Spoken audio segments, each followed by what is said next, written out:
All right, my funky people. Today I would like to focus some time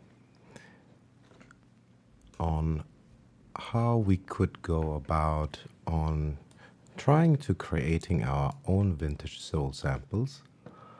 It doesn't have to be completely from scratch. It's not like we have to plant a tree. We can use great instruments.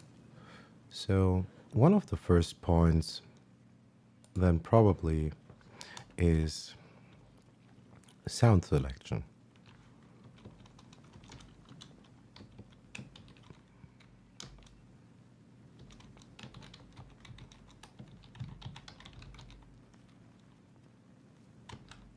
And then we have,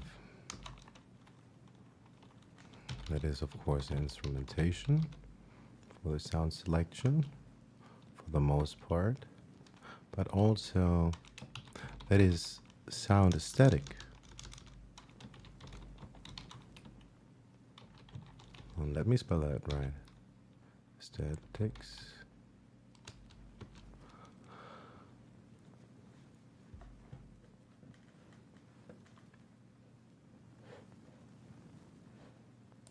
And what do we think of when we think about vintage? What is vintage? Vintage is like just a real big word used in marketing a lot. But what does it mean for us musicians and producers who try to recreate a certain sonic texture? I started a little info sheet with some keywords that probably come to mind. Stuff that is probably contributing to what we call vintage or what we receive with all this mellow nostalgia feel that is. And if we consider what did they use at that time, the hardware and the analog systems, and especially the early recording systems and playback systems, didn't have the high fidelity that we have nowadays. Noise floor, just having whatever kind of noise, the accumulation of all that noise, irregularities that we don't have. That's why people say, oh, digital is the worst. It is harsh in the top and lacking in the bottom. Of course, I'm not here to make a religious debate. There are pros and cons about analog and digital. I myself, I'm not a digitally native, born 86, so I kind of was raised with a tape player. I'm very familiar with the sound.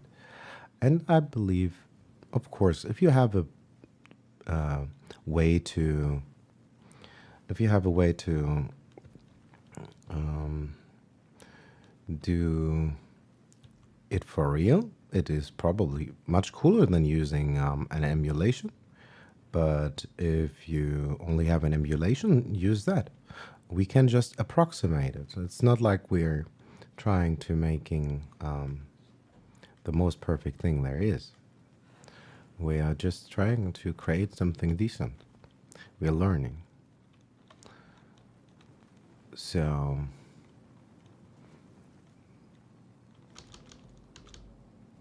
maybe let's put that as a second. Vintage / retro nostalgia. That's what we are after. We can achieve that with a couple of things, like degrading the sound. As we just discussed, sorry for this flipping and flopping, I just set some new hotkeys and I don't seem to know how they work.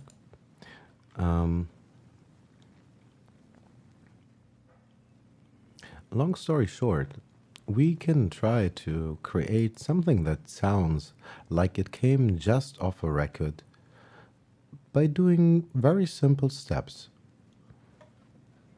If we listen to a recording that seems like it has been found in the 1960s or older, what are we recognizing most? It is lacking some bottom end and it's lacking some top end. And that is just due to the recording um, systems and playback systems of that time. They just couldn't capture more or couldn't play back more of a frequency spectrum with the technology available. And all the other things like tape compression and natural sync, the harmonic saturation, which, oops, sorry.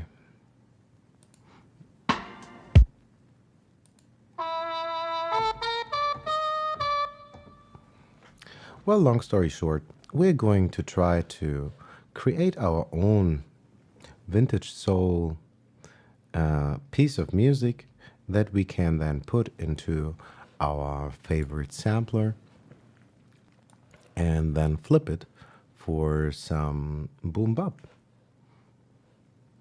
And it's really probably maybe creating a sample could even take less time than finding a great sample because you know how long it can take if you're really hunting for samples and you have some specific wish. Probably making it is better, especially if you don't have the budget to acquire the copyright licenses to use that sample in the first place also. So let's try to create our own samples. What comes to mind with sound selection? What do we hear super often? We hear pianos, we hear electric keys. That is Rhodes, Wurlitzer, pianettes, organs, especially organs, or maybe a Celeste. We hear strings, big string sections maybe. We hear brass section doing brass steps. What else do we find? Maybe even a glockenspiel. We can hear harps and chimes.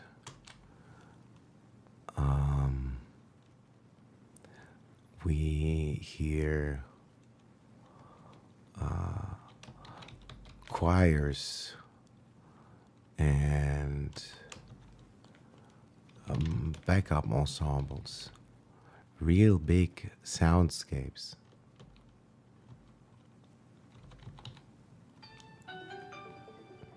And my phone is ringing and I have to stop this.